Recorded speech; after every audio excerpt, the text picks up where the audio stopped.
हिंदी प्रेमी YouTube channel में आप सभी का स्वागत, अभिनंदन। कड़ी 1 और कड़ी 2 में देवनागरी लिपि की वैज्ञानिक महत्व के बारे में जाने।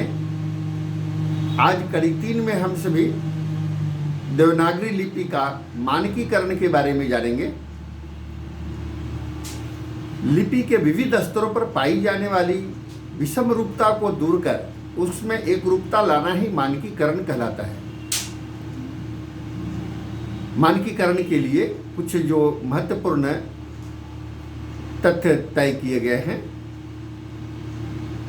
जैसे एक ध्वनि को अंकित करने के लिए विविध लिपि चिन्हों में से एक को मान्यता दी जाती है। जैसे देवनागरी लिपि में अ, झ, ल, ध, भ, न यह कई तरह से लिखे जाते हैं, परंतु मानकता जो मान ली गई है उसी को हम मान्य रूप में स्वीकार करते हैं। 2.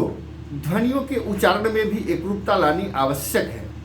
क्षेत्रीय उच्चारण के कारण लोग अलग अलग ढंग से एक ही ध्वनि का उच्चारण अलग अलग ढंग से करते हैं। जैसे पैसा, पैसा, पाइसा। तो इसमें पहला जो उच्चारण है वही मानक उच्चारण है, शेष 2 उच्चारण ठीक नहीं है। वह क्षेत्रीय स्तर पर केवल बोलचाल के लिए मान्य है। 3. वर्तनी की एकरूपता भी भाषा की शुद्धता के लिए परम आवश्यक है। देवनागरी लिपि में ई, ये तथा ये, ए के प्रयोग कहाँ करने चाहिए और कहाँ नहीं, इस संबंध में भारत सरकार के शिक्षा मंत्रालय की वर्तनी समिति ने महत्वपूर्ण निर्णय लेकर मानकीकरण की दिशा में उल्लेखनीय कार्य किया है। जैसे संज्ञा शब्दों के अंत में ई का प्रयोग होना चाहिए, ई का नहीं। जैसे मिठाई, भलाई, बुराई, लड़ाई, पढ़ाई, खुदाई। ऐसे ही जिन क्रियाओं के भूतकालिक पुल्लिंग एक वचन रूप में अंत में या आता है, उसके बहुवचन रूप में ये और स्त्रीलिंग रूप में ये का प्रयोग उचित है। जैसे आया, आई। आए शुद्ध प्रयोग है, गया, गई, गए शुद्ध प्रयोग है। जिन क्रियाओं के भूतकालिक पुल्लिंग एक वचन के अंत में आता है, उसके बहुवचन रूपों में ये और स्त्रीलिंग रूपों में ई का प्रयोग उचित है। जैसे हुआ, हुई, हुए शुद्ध प्रयोग है। विधि क्रिया के अवयव में ए का प्रयोग उचित है। जैसे चाहिए, दीजिए, लीजिए, कीजिए, पीजिए, इसलिए, के लिए।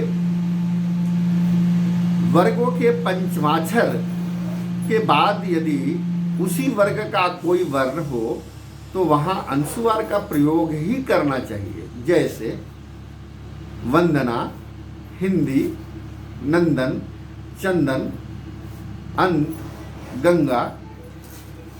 ऐसे ही अंग्रेजी के जिन शब्दों में वो ध्वनि का प्रयोग होता है, उसके लिए हिंदी की देवनागरी लिपि में अर्धचंद्र का प्रयोग करना चाहिए। जैसे कॉलेज, ऑफिस, डॉक्टर। संस्कृत के जो शब्द विसर्ग युक्त हैं, यदि वे तत्सम रूप में हिंदी में लिखे गए हों तो विसर्ग सहित लिखे जाने चाहिए, किंतु यदि तद्भव रूप में प्रयुक्त हो तो बिना विसर्ग के भी काम चल सकता है। जैसे दुख, तत्सम रूप में, दुख तद्भव रूप में, दोनों प्रयोग ठीक है। भैया, भैया, गवैया, गवैया, रुपया रुपया रूप में ही लिखा जाना चाहिए। इसमें से प्रथम रूप अशुद्ध और द्वितीय रूप शुद्ध है। हिंदी के संख्यावाचक शब्दों की वर्तनी का मानकीकरण हिंदी निर्देशालय दिल्ली के प्रमुख विद्वानों ने किया है। इसमें शुद्ध अशुद्ध लिखे जाने वाले कुछ शब्दों के मानक रूप आगे के कड़ी 4 में हम सभी जानेंगे। आज के लिए कड़ी 3 में इतना ही। बहुत बहुत धन्यवाद, आभार।